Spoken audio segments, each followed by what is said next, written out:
Welcome to Do Whatever You Think Whatever You Do, Episode 2. I'm Daryl Scott, and today I have with me my co-host, Mr. Joe Rivera, a keynote speaker, high-performance coach, entrepreneur, all that. How you doing, Joe? I'm chilling, man. Blessed another day, bro. Welcome, and thank you for having coming. me, brother. So today's episode will be specifically about motivational speaking and trying to help people that are having tough times kind of get through these tough times and kind of continue to push forward. Joe, you want to tell us a little bit about your background? Yeah, man. So I went from Park Avenue to Park Bench, man. You know, I lost everything. I even almost lost my life. Wow. I had my dream job in the financial industry as a stockbroker. In the early 2000s, I'm 25 years old, making 7 figures a year. Really? I should feel like I'm on top of the world at this point. Definitely. But 7 figures a year, that ain't good enough. I wanted more, bro. I wanted 8 figures or 9 figures. And at this point in my life, being spiritually bankrupt, money's the only higher power that I know. I'm willing to do whatever it takes to make more money. I'm putting in late nights at the office one evening, and this dude, we call him Johnny Connect. Okay. All right, we call him that because he had the connections to get his hands on anything you could imagine. And keep in mind, we're in New York. So this dude swore he's part of the mafia. He sits down at my desk and he says, "Hey, Joe, you think you're a top producer now? Take this little round pill and forget about it. You're going to produce even more." Wall Street, also known as Drug Street, man. So everybody's doing some kind of drug. I'm already smoking weed, drinking, or having some kind of mind-altering substance in my body every single day for the past, 10 years at this point. So I said, fuck it, why not? Yeah. And that's when I got introduced to opiates. So how long ago was that? We're going back in the early 2000s, man. Okay. So, 20 years. And then what company were you with this time? Man, what company was it that I started? When I started with a company called Gaines Berlin. Okay. Is where I went for my first, where I started cold calling. And I actually worked in this building at one point. Oh, yeah? Yeah, years ago. Okay. And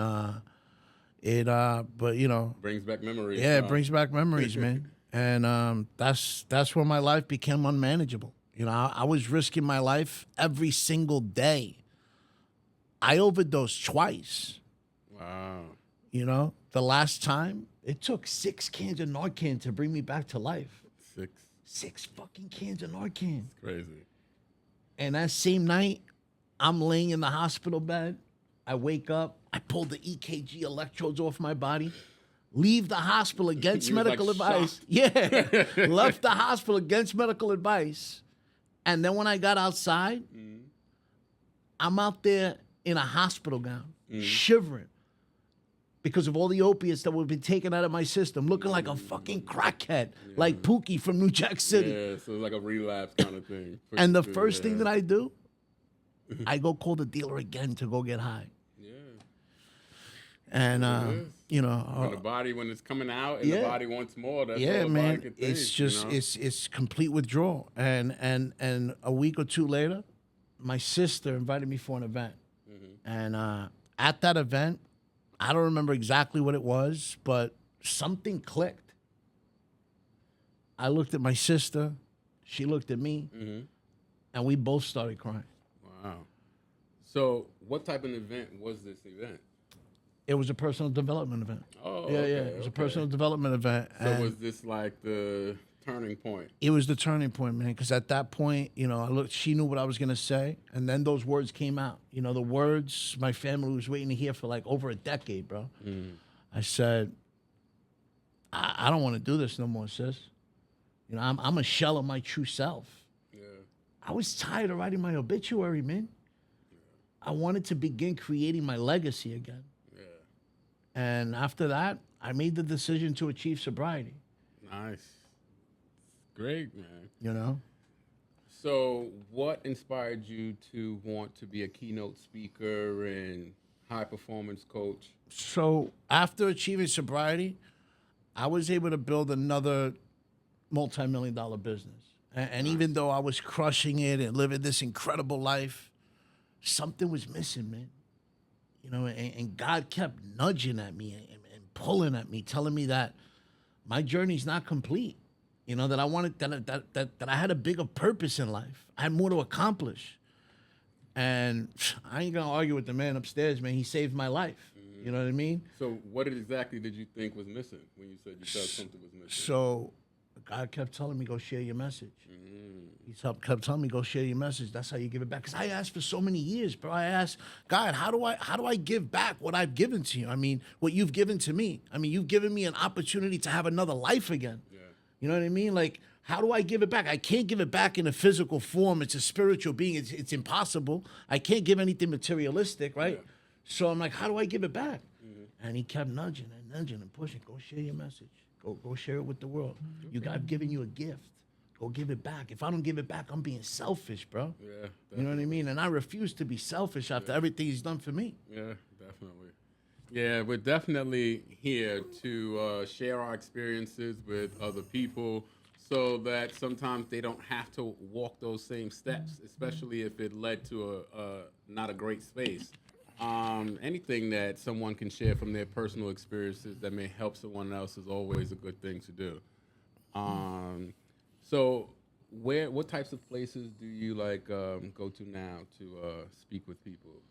I mean, I speak at all types of business events. So my mission is to empower business owners and leaders from around the world to overcome what they believe are their limitations so that they could walk and live in their purpose while closing that gap between spirituality and true wealth. Yeah. I think a lot of people sometimes tend to sacrifice their spirituality or their morals for money oftentimes.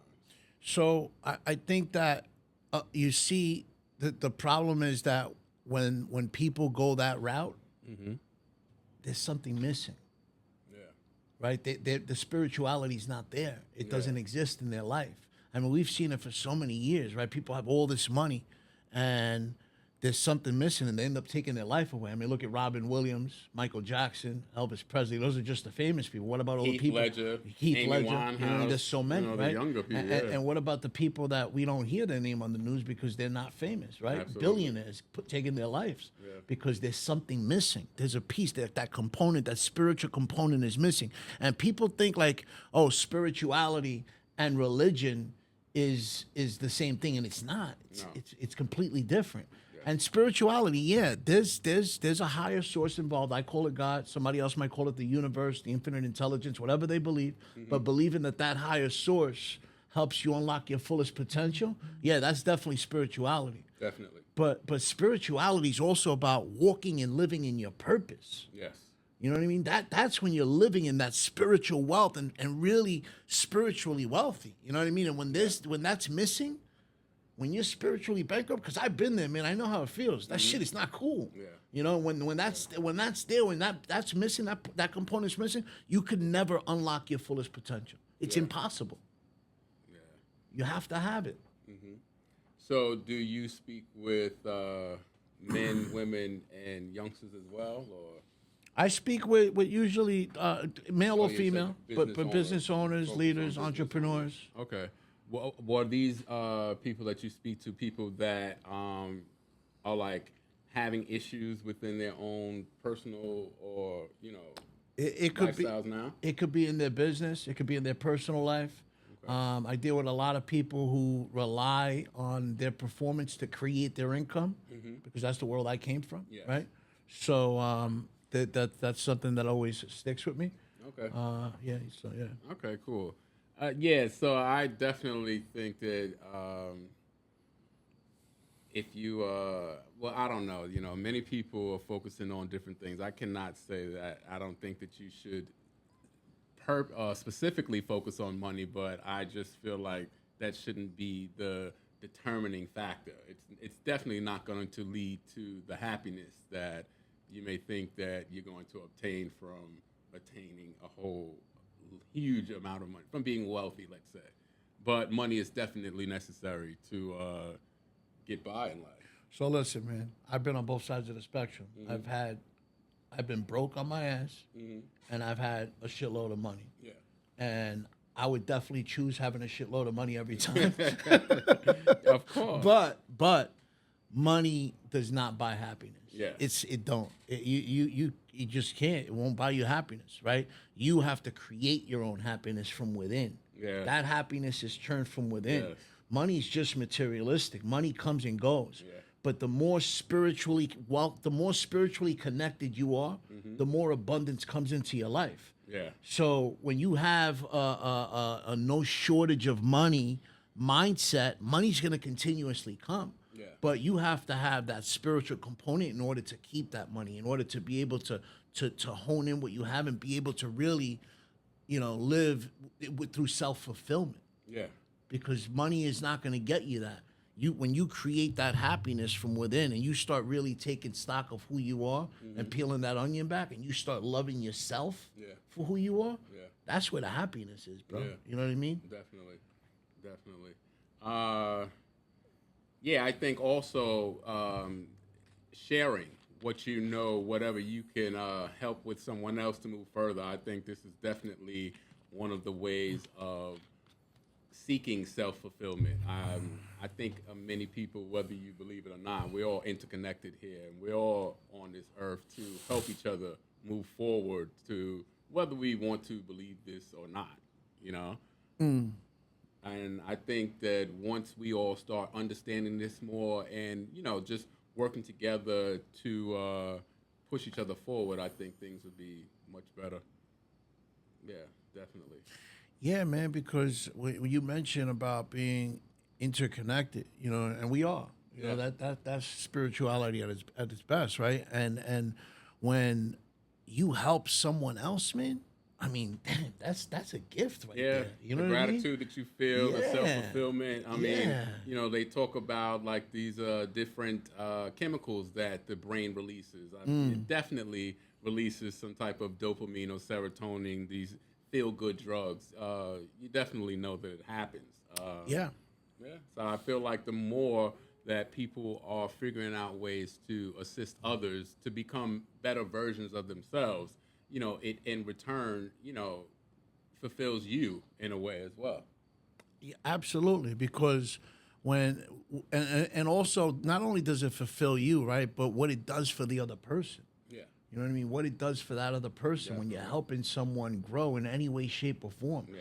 I mean, man, let me tell you, like, after, like I said, being able to do what I do now has really opened up my eyes because there's no drug, no alcohol will ever give me that euphoric feeling that I get when I'm able to empower someone to transform their life. For me, that's the gift that keeps on giving. Yeah. You know what I mean? Absolutely. And that's where I found my purpose. Yeah, absolutely. Definitely. I think the more that you are helping people, if only people can get addicted to helping people, Yeah, man. I mean, you know what? It does get addicted when you start doing it and you get that energy from it. That when you realize how powerful it is, because when you help someone and you give back, the more you receive in life. Yeah. It's a fact. Oh, that's definitely. Yeah, I believe in what you're putting out. You're definitely going to receive back. Yeah. 100%. Yeah. Okay, so usually when you do speak, do you usually go to certain places, or do you have somewhere where people come to, or do you have a website or Instagram? Yeah, of course I got a website. My website is withjoerivera.com. My Instagram is @withjoerivera. LinkedIn's with Joe Rivera also. And I speak all over the country. So I mean, I speak all over the country on different stages. I speak on different podcasts. So wherever I could give my message, man. Yeah. Wherever it's able to wherever there's a need for it. It's my way of giving back. All right, yeah. So going back to this time when you had the downward spiral, how exactly did it affect your family life? So it affected my family life in a way of, because family's like one of my biggest core values. Yeah. You know what I mean? And it always has been, even through active use. But my family was devastated. You know what I mean? So my mom I lost my mom before the whole debacle went down. I was still using when my mom was around, but after she passed, we and her were real tight. She was like my best friend, my everything, you know. Sorry to hear that. So this wasn't a pivotal point either. My mom passing was a pivotal point in my downward turn. Absolutely. Oh, it was a pivotal point in the downward turn, yeah. not the turnaround. No. Okay. My mom passing was a pivotal. Well, it kind of came full circle like that. I'll explain that. Yeah. So when she passed, that's when life really went upside down. I overdosed twice, the whole thing. Okay. Life went dark. You know what I mean? Because Okay. I was mad at God. Why'd you take my mom? She was my best friend. She was only 55. I'm my victim role, my pity pot. Yeah. And before I knew what a relationship with God was, right? This is when because I was born and raised Catholic, but completely lost my way. Yeah. You know, I didn't even know what a relationship was, spiritually bankrupt.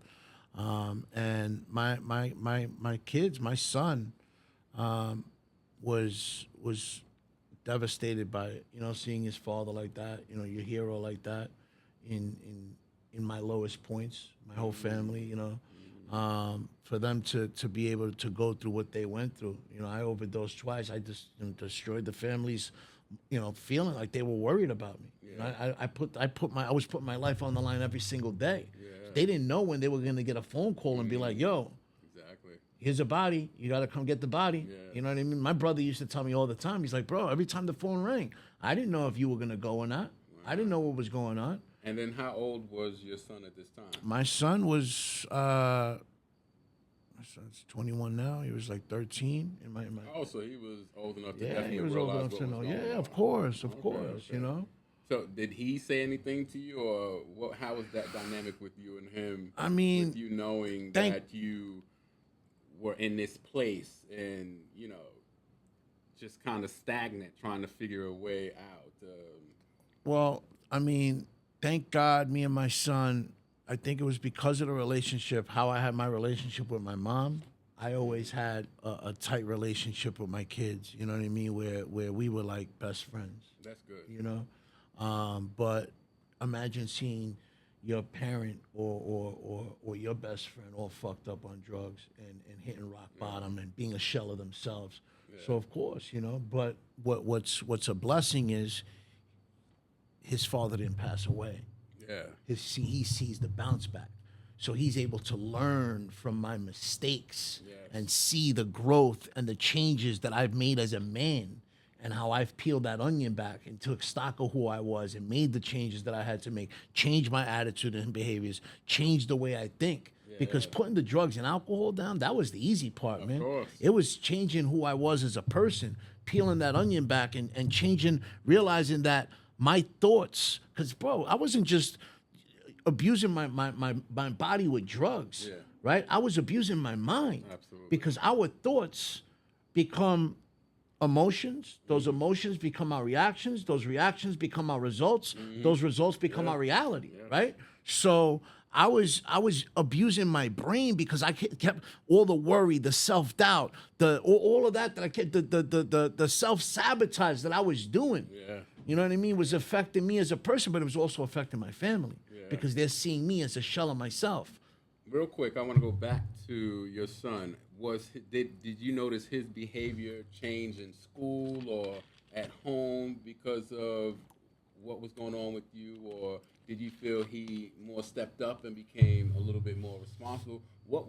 How did he handle this at 13? I mean, because this is at an age where you are, you know, you're pre-adult. Right. And you're learning that you need to kind of step up sometimes. He has you as this person he's supposed to be looking up to, but he sees that, you know, there's little, you know. So I give my son so much credit for the strength that he has from that age of 13 on. Because as a 13-year-old to take that on top of, he lost my mom, his grandmother. Yeah. And they were close. Yeah. Real close. Yeah. You know, and that was the first devastating loss he ever dealt with. Yeah, that's so to lose that and then almost lose me. Yeah, that's too close for tough. Comfort. And he didn't miss a beat in school, though. He didn't miss a beat. He graduated on time. He did everything. Grades weren't terrible. Did good in school. You know what I mean? So, yeah, man, I'm blessed. The one thing I will say is, you know, I raised a good kid. You know what I mean?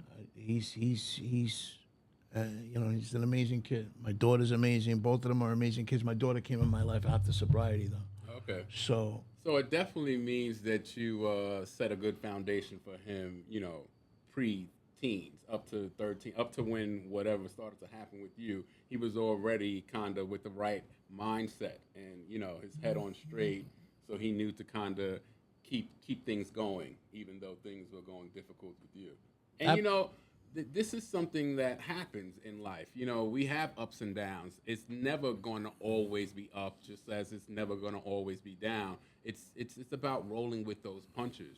It's about understanding that this is a part of life, and trying to learn to enjoy life and take the time, and maybe not be so dwelling on the things that you can't change.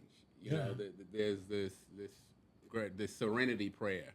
Grant me the serenity for the things that I, can't change, the wisdom to know, wisdom the to know the difference. difference. Yeah, absolutely. I can't think of it right now, but this is very true, to life. So I'm glad that he was able to step up and keep doing what he was doing, even though you were coming through this, and here now you're out of it, and now you are helping people not go through these places, or assisting them in finding the tunnel out. Because sometimes when people are in these dark, tunnels, they sometimes can't see the light. So it's important for people like you, to show them that there is light at the end of the tunnel. Maybe they can only hear it before they can see it. Yeah, you said something that really struck a chord, and it's so true. People think like this whole success stories are just a straight ride to the top. And it ain't never a straight ride to the top. There's gonna be bumps in the road. Shit's gonna get fucked up. But learning how to navigate through those bumps is so crucial for success. Yeah, definitely. Because you gotta overcome adversity. Adversity reveals character. Yes, absolutely. That's it. Adversity reveals character. Absolutely. If there was one thing, Joe, that you could say to someone out there that may be going through something similar to what you went through, or maybe heading in that direction, and you might want to have some words so that they don't have to go in that direction, what would you say to them? First off, don't be afraid to ask for help. And that goes for somebody who's dealing with something that maybe I went through, or anybody who's struggling with any kind of vice, or anyone who's struggling as an entrepreneur or business leader. I mean, people and entrepreneurs sometimes have an issue with being able to ask for help. And it's because why? Because the ego gets in the way. You got to remove that ego, man. Oh, yeah. Once you remove that ego, that's when you can start really becoming successful. Yeah. And also something else I would say is, don't wait for the perfect time to start. Or don't wait for the perfect time to start a new chapter in your life. Don't wait for the perfect time to start your new business. Don't wait for the perfect time to stop doing drugs. Don't wait for the perfect time to stop whatever it is, because guess what? That perfect time is just an illusion. There ain't no perfect time. Come on, man. Now is the perfect time. Yeah. Now is the perfect time. Now's the perfect time. And remember, procrastination is the grave in which opportunity is buried. I'm going to say that one more time, bro. Yeah, say it. Procrastination is the grave in which opportunity is buried. There's no time better than the present to start what it is you want to do, especially when it's your dream, especially when it's your purpose. Go for it, man. Yeah. And on that, we will wrap up today's show. At the end, we'll have all of Joe's contacts, how you can reach him on social media and his website. And till next time, we will see you.